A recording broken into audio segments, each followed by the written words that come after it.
அயலி 3வது எபிசோடில் என்ன நடந்துச்சுன்னு பார்த்தீங்கன்னா, ஸ்கூலில் தான் ஓப்பனிங் சீனு.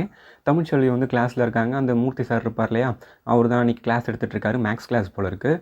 ஸோ தமிழ்ச்செல்வி வந்து எல்லாரை விடையுமே நல்லா படிக்கிறாங்க. சம்ஸ்லாம் சீக்கிரமாகவே போடுறாங்க. அப்புறம் அவர்கிட்ட வந்து இந்த மாதிரி டவுட்லாம் கேட்குறாங்க. கொஷினே தப்பாக இருக்குது அப்படிங்கிறாங்க. அங்கே இருக்கிற பசங்களாம் டேய் கொஷினே தப்பாக இருக்காண்டா அப்படின்னு சொல்லுவாங்க. அப்புறம் அந்த சார் வந்து பார்த்தீங்கன்னா, இப்போ நீ அது தெரிஞ்சுட்டு என்ன பண்ண போகிற, இதெல்லாம் வந்து 10வது கணக்கு, நீ முதல்ல இன்னும் 2 மாதம் தான் ஸ்கூலுக்கே வருவ அப்படின்னு சொல்லிடுவார். அங்கே இருக்கிற பசங்க எல்லாம் சிரிப்பாங்க. அதுவே ஒரு மாதிரி ஆகிடும் தமிழ்ச்செல்விக்கு. தமிழ் வந்து அவங்க அம்மாட்ட இது மாதிரிலாம் ஆச்சுமான்னு சொன்னோடனே அவங்களுக்கு விட அந்த துணி துவைப்பாங்க இல்லையா, அந்த ஆத்தாங்கரை அங்கே உட்காந்து ரொம்ப கோவமாக துணி துவைச்சிட்டு இருப்பாங்க. அவன் என்ன என் பிள்ளைய சொல்கிறது அப்படின்னு அப்புறம் ஏஞ்சி வந்துட்டு இருப்பாங்க. வழியில் பார்த்தீங்கன்னா அந்த சார் வந்து வந்துடுவார். வந்த உடனே என்ன நீ இது மாதிரிலாம் பேசிகிட்டு இருக்க அப்படின்னு சொல்லி அவங்க அம்மாவும் பயங்கரமாக சண்டை போடுவாங்க. அவர் வந்து பதிலுக்கு பதில் பேசிட்டு தான் இருப்பார். பாடத்தில் டவுட் கேட்டால் சொல்லிக் கொடுக்க வேண்டியது தானே, அதுக்கு தானே உனக்கு சம்பளம் கொடுக்குறாங்க அப்படின்னு அவங்க அம்மா கேட்பாங்க. இவர் என்ன பண்ணுவார், அதுக்கு பதில் சொல்லாமல் தமிழ் வந்து மேலையும் கீழையும் பார்ப்பார். பார்த்தோன்னே எங்கே பாரு இந்த ஏத்தம் இறக்கம் பார்க்குற வேலைலாம் இங்கே வச்சுக்காது அப்படின்னு சொல்லி திட்டுவாங்க. அப்புறம் அது 10வது கணக்கு அப்படின்னு சொல்லி அவரும் சொல்லுவார். ஏன் என் பொண்ணு இப்போ படித்தா என்ன, அது வந்து எஸ்எஸ்எல்சி அப்படிம்பாங்க. நான் என் பொண்ணை படிக்க வைப்பேன், எஸ்எஸ்ஏவும் படிக்க வைப்பேன் அப்படின்னு சொல்லுவாங்க. தமிழுக்கு வந்து சந்தோஷமாக இருக்கும். அப்புறம் அடுத்த நாள் வந்து ஸ்கூல் முடிச்சுட்டு வீட்டுக்கு வந்துட்டுருப்பாங்க. வீட்டுக்கு வந்துட்டு இருக்கும்போது பார்த்தீங்கன்னா, அவங்களுக்கு மறுபடியும் அந்த வயிறு வலி பெயின் வருது. அப்புறம் கீழே குனிஞ்சு பார்க்குறாங்க. இந்த காலெல்லாம் பிளட் இருக்கிறத பார்த்துட்டு, ஐயோ யாருனா பார்த்துருவாங்க அப்படின்ட்டு போயிட்டு, உடனே அங்கே பக்கத்துலேயே வந்து ஒரு குளம் இருக்கும் ஃபுல்லாக தண்ணி.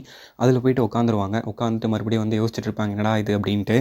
அப்புறம் ஒரு வழியாக சரி டைம் ஆகிடுச்சு வீட்டுக்கு போகலாம் அப்படின்ட்டு வீட்டுக்கு போவாங்க. அங்கே போனீங்கன்னா அவங்க அம்மா அந்த நலுங்கு வைக்கிற போல் தட்டு எல்லாமே ரெடி பண்ணி வச்சிடனே பார்த்து பயந்துருவாங்க.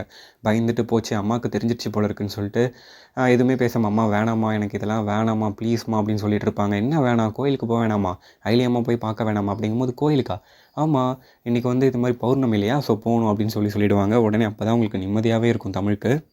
அப்புறம் எல்லோரும் கோயிலுக்கு போயிடுறாங்க. கோயிலில் பார்த்தீங்கன்னா, அவங்க ஃப்ரெண்ட்ஸு அந்த மைத்திலிங்கிற பொண்ணு எல்லாருமே வந்திருப்பாங்க. அந்த ஃபஸ்ட் எபிசோடில் முதல்ல ஒரு பொண்ணுக்கு கல்யாணம் பண்ணி வச்சுருப்பாங்க இல்லையா, ஸோ அவங்களும் வந்திருப்பாங்க. அவங்களுக்கு பார்த்தீங்கன்னா லைஃப் வந்து அந்தளவுக்கு நல்லா இருக்காது. அவர் என்ன பண்ணுவார், இது மாதிரி உனக்கு தான் குழந்தை பெற்று கொடுக்கவே வக்கில்ல, நீயே உனக்கான இன்னொரு பொண்ணு சக்காலத்தின்னு சொல்லுவாங்க இல்லையா, ஸோ நீயே பாரு, நீயே பார்த்துக்கோ அப்படின்னு சொல்லுவார். நீலாம் மனுஷனா அப்படின்னு சொல்லுவாங்க. இதை வந்து அந்த பொண்ணுடைய அம்மாவும் பார்த்துட்டு தான் இருப்பாங்க. அப்புறம் மைத்திலி இருப்பாங்க இல்லையா, அவங்களும் வந்து பார்த்திங்கன்னா பொங்கல் வச்சுட்டு இருப்பாங்க. ஸோ அவங்களுக்கும் கல்யாணம் ஃபிக்ஸ் பண்ணியிருப்பாங்கல்ல. ஸோ பொங்கல் வச்சுட்டு இடத்துல அவங்க கோவப்பட்டுருவாங்க. மைத்திலி கோவப்பட்டு இப்போ நான் இருந்தால் என்ன செத்தா என்னன்னொடனே அந்த வார்த்தையை சொன்னோடனே அவங்க அம்மாவுக்கு ஒரு மாதிரி கஷ்டமாயிடும் போல இருக்குது. நீ நல்லா இருக்கணும், நான் பட்ட கஷ்டத்தை நீ படக்கூடாதுன்னு தானே நான் இதெல்லாமே நான் உனக்கு சொல்லி கொடுத்துட்ருக்கேன் அப்படின்னு சொல்லி கன்வின்ஸ் பண்ணுவாங்க. அடுத்து பார்த்திங்கன்னா, இந்த வயசுக்கு வராத பொண்ணுங்கள்லாம் வந்து அயலி அம்மனுக்கு வந்து இந்த அபிஷேகம் பண்ணணும் இல்லையா, ஸோ அதுக்காக எல்லோரும் அங்கே போய் லைனில் நின்றுட்டுருப்பாங்க. தமிழ் அம்மாவும் தேடிட்டு இருப்பாங்க. தமிழ் வந்து இங்கே மைத்திலி கூட உட்காந்து நான் பொங்கல் வச்சுட்ருக்கேன் அப்படின்னு சொல்லி சரி அங்கே போகக்கூடாது சமாளிப்பாங்க. ஆனால் வந்து பார்த்திங்கன்னா, அவங்க அம்மா பிடிச்சிட்டு போயிட்டு தமிழ் லைனில் நிற்க வச்சுருவாங்க. அப்போ அங்கே வந்து அந்த அயலி அம்மாவுக்கு எல்லாரையும் உள்ளே அனுப்புறது வந்து ஒரு பாட்டிமா மாதிரி ஒருத்தவங்க இருக்காங்க ஷார்ட்டா. அவங்க தான் வந்து எல்லாரையும் உள்ளே அனுப்புகிறாங்க. உள்ளே அனுப்பும்போதே சொல்லி தான் அனுப்புகிறாங்க. வயசுக்கு வராதவங்க மட்டும்தான் போகணும், அதையும் மீறி போனால் அம்மா தண்டிச்சிரும் அப்படின்னு சொல்லி ஒரு பயத்தை வந்து உண்டாக்குறாங்க. அதையும் மீறி வந்து பார்த்திங்கன்னா, தமிழ் வந்து உள்ளே போயிட்டு அபிஷேகம் பண்ணிட்டு வெளியே வராங்க. அப்படி வெளியே வர டைமில் வந்து அந்த எல்லாரையும் உள்ளே அனுப்பிச்சாங்க இல்லையா, அந்த பாட்டியம்மா மாதிரி, அவங்க வந்து அங்கே 2 பொண்ணுகிட்ட சொல்லிட்டு இருக்காங்க. இப்படி தான் பக்கத்து ஊர்லேருந்து 2 பொண்ணுங்க வந்துச்சுங்க. இது மாதிரி வயசுக்கு வந்தோம், நம்ம போய் செக் பண்ணி பார்க்கலாம், அம்மா என்ன நம்மளை தண்டிச்சிருவா போகுது அப்படின்ட்டு உள்ளே போனாங்க. ஆனால் பார்த்திங்கன்னா அவங்க இறந்துட்டாங்க. இது அவங்களுடைய சமாதி தான். அவங்க பெற்றவங்களும் வந்து இது மாதிரி அம்மா காலடியிலே இருக்கட்டும் அப்படின்ட்டு இங்கேயே போட்டுட்டு போயிட்டாங்க அப்படின்னு சொல்லி பயமுறுத்திடுவாங்க. அது மட்டும் இல்லாமல் இது மாதிரி அமாவாசையை தாண்ட மாட்டாங்க, ரத்தம் கக்கி செத்துருவாங்க அப்படின்லாம் சொன்னோடனே தமிழுக்கு வந்து மைண்டில் ஃபுல்லாக அதே சிந்தனை தான் இருக்கும். அடுத்த நாள் காலையில் தமிழ் வந்து ப்ரஷ் பண்ணும்போது பிளட் வரும் இல்லையா, ரொம்ப அழுத்தி ப்ரஷ் பண்ணோம். ஸோ அதெல்லாம் பார்த்துட்டு பயந்துருவாங்க. கண்ணாடிலாம் எடுத்து பார்ப்பாங்க, ஐயோ என்னாச்சு அப்படின்ட்டு. அடுத்து அவங்கள பார்க்குற எல்லா விஷயமே அப்படி தான் இருக்கும். ரோட்டில் போகும்போது ஒரு பேக்ரவுண்டில் ஒரு சாங் போட்டுருவாங்க. ரத்தம் ரத்தம் ரத்தம்னு சொல்லி ஒரு சாங் ஓடிட்டுருக்கும். இந்த பூசணிக்காய் உடைக்கும்போது எலுமிச்சை பழத்தில் குங்குமம் வச்சு திருகிறது. ஸோ அதெல்லாம் அந்த பிளட் கலரில் இருக்கீங்க இல்லையா, ஸோ அதெல்லாம் பார்த்து அவங்களுக்கு இன்னும் பயமாகவே தான் இருந்துகிட்ருக்கும். அப்புறம் ஸ்கூலில் உட்காந்துட்டு இருப்பாங்க. ஸ்கூலில் வந்து இது மாதிரி போர்டில் வந்து இன்றைக்கி என்ன கிழமைன்னு எழுதுறதுக்கு பதில் அமாவாசை அப்படின்னு எழுதியிருப்பாங்க. மறுபடியும் தமிழுக்கு வந்து அந்த ஞாபகம் வந்துடும். அப்புறம் வீட்டுக்கு போயிடுவாங்க. வீட்டுக்கு போயிட்டு நைட்டு வந்து அதே நினச்சிட்டு இருப்பாங்க. ஒழுங்காக தூங்கவும் மாட்டாங்க. அப்புறம் ஒரு கட்டத்தில் அவங்களே தூங்கிடுவாங்க. அப்புறம் ஏஞ்சி பார்த்தா அமாவாசையை தாண்டியிருப்போம். போயிட்டு கண்ணாடி முன்னாடிலாம் நின்று பார்ப்பாங்க, வாயை பார்ப்பாங்க, எல்லாத்தையும் பார்ப்பாங்க. ஐயோ என்னாச்சு, ரத்தம் கத்தம் ஏதாச்சும் வந்திருக்கா அப்படின்ட்டு. எதுவுமே இருக்காது. ஸோ அப்போ இது எதுவுமே உண்மை கிடையாதுன்னு சொல்லி அவங்களுக்கே ஒரு நம்பிக்கை வந்துடும். சரி அயலிக்கு தேங்க்ஸ் சொல்லலாம் அப்படின்ட்டு கோயிலுக்கு போகிறாங்க. பின்னாடி அவங்க அம்மாவும் வந்துடுறாங்க. அவங்க சாமி கும்பிட்டுட்டு திரும்பி வெளியே வருவாங்க. வெளியே வந்தோடனே அவங்க அம்மா, நீ இங்கே என்ன பண்ணுற, ஸ்கூலுக்கு தானே போயிருக்கணும் அப்படின்னு சொல்லி கேட்பாங்க.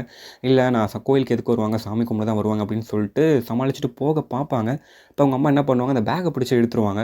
இழுத்தவுடனே பார்த்தீங்கன்னா, அந்த பேக்கில இருந்ததெல்லாம் கீழ விழுந்துரும். ஸோ எல்லாம் துணி யூஸ் பண்ணுவாங்க இல்லையா? இந்த இந்த காலத்தில தான் இப்போ இந்த பேட் அப்படிலாம் அதிகமா வந்துருச்சு. ஸோ துணி யூஸ் பண்ணுறாங்க.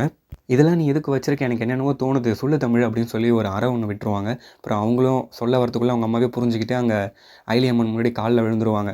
"மன்னிச்சிரு ஆத்தா, இது மாரி பண்ணதுக்கெல்லாம் மன்னிச்சிரு" அப்படின்னு சொல்லி அவங்க உட்காந்து அங்க அழ ஆரம்பிப்பாங்க. தமிழ் வந்து பார்த்தீங்கன்னா, கேஷுவலா "அம்மா அதெல்லாம் ஏன் தெரியுமா? அயிலி அம்மாட்ட நான் சொல்லிட்டேன். அதெல்லாம் ஒண்ணும் கோவப்படல. நான் பேசிட்டேன்." "பேசிட்டியா? நீ என்ன பேசின?" அப்படின்னு சொல்லிட்டு அப்புறம் வீட்டுக்கு கிளம்பி வந்துருவாங்க. அப்புறம் தமிழ் அம்மா வந்து இது மாரி அவங்க கஷ்டப்பட்டது எல்லாத்தையும் சொல்கிறாங்க. இது மாரி எனக்கு கல்யாணம் ஆகி 7 வருஷம் குழந்த இல்ல. ஊரே என்ன மலடின்னு சொல்லுச்சு. உங்க அப்பாவையும் ஒரு கட்டத்தில வந்து அவர் ஆம்பளையே இல்ல அப்படின்லாம் சொல்ல ஆரம்பிச்சுட்டாங்க. ஆனா அதுக்கப்புறமா நான் போயிட்டு அயிலி அம்மாட்ட வேண்டி பொறந்த புள்ள தான் நீ அப்படின்னு சொல்லுவாங்க. உங்க அப்பா வந்து நான் அழுது நான் பார்த்ததே இல்ல. நீ பொறந்ததுக்கு தான் உங்க அப்பா வந்து அவ்வளோ அழுதாரு அப்படின்னு சொல்லுவாங்க. அப்புறம் இதெல்லாம் சரி வராது. இதெல்லாம் மறைக்க முடியாது அப்படின்னு சொல்லும்போது, நான் படிக்கணும். நான் இப்படிலாம் இருக்க மாட்டேன் அப்படின்னு சொல்லுவாங்க தமிழும். அப்புறம் எல்லார் வீட்லயும் சொல்ற மாரி தான். ஊர்ல இருக்கிறவங்கலாம் என்ன பேசுவாங்க, அது மட்டும் இல்லாம "அயிலி அம்மா வந்து தண்டிச்சிரும்" அப்படின்னு சொல்லுவாங்க. "அயிலி அம்மா தண்டிக்கலாம் தண்டிக்காது" அப்படின்னு சொன்னோனே, "அயிலி அம்மா உன்ன காட்டி குடுத்துருச்சு பாத்தியா? அயிலி அம்மா காட்டி குடுக்கல. உன்ன அனுப்பிச்சு வச்சிருக்கு. இனிமேல்ட்டு நீ தான் எனக்கு அயிலி" அப்படின்னு சொல்லி அவங்க அம்மாவ சொல்லி ஐஸ் வச்சுருவாங்க. அவங்க அம்மாவும் வந்து பார்த்தீங்கன்னா, "இதெல்லாம் மாசம் மாசம் வர்ற வலிடி. இதெல்லாம் எப்படி மறைக்க முடியும்? ஒரு நாள் இல்லன்னா ஒரு நாள் தெரிஞ்சிராதா?" அப்படிங்கும்போது, "சரி அப்ப தெரியிற அன்னைக்கு நீ சொல்லிக்கோ. நான் வந்துட்டேன். நான் வயசுக்கு வந்துட்டேன் அப்படின்னு நீ அன்னைக்கு சொல்லிக்கோ." அப்படின்ட்டு அங்கேருந்து எந்திச்சு போயிடுவாங்க. அவங்க அம்மாவே ஒரு செகண்ட் யோசிப்பாங்க. "இவ எனக்கு தான் பொறந்தாளா?" அப்படின்னு யோசிக்கிறாங்க. அதோட 3 எபிசோட முடிச்சிடுறாங்க. அடுத்த எபிசோட்ல என்ன நடக்குதுன்னு நம்ம பார்த்து தெரிஞ்சுக்கலாம். டாடா.